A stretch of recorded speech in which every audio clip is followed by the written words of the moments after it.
रवायत है कि ईरान के शहंशाह कसरा का खानसामा एक मर्तबा उसके लिए खाना लगा रहा था कि सालन का एक कतरा कसरा की आस्तीन पर गिर गया। शहंशाह को गुस्सा आ गया और उसने हुक्म दिया कि खानसामा के 2 टुकड़े कर दिए जाएं। खानसामा ने ये सुना तो पूरा डोंगा कसरा के सर पर उल्ट दिया। शहंशाह ने पूछा, ये क्या हरकत है?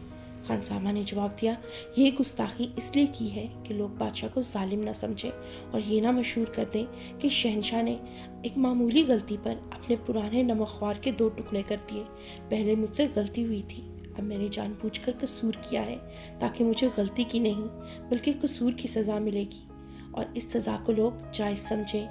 ये सुनकर बादशाह बहुत नादम हुआ और खानसामा की सज़ा माफ़ कर दी और उसे इनाम व इकराम से नवाजा। यूं एक मामूली खानसामा ने अपनी अक्लमंदी से अपनी जान बख्शवा ली। आपको हमारी ये कहानी कैसी लगी? कमेंट सेक्शन में हमें ज़रूर बताएं। मज़ीद अच्छी वीडियोस के लिए हमारे चैनल लिखारी को सब्सक्राइब करें।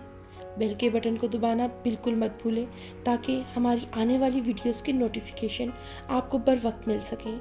अगली वीडियो तक के लिए अल्लाह हाफिज़।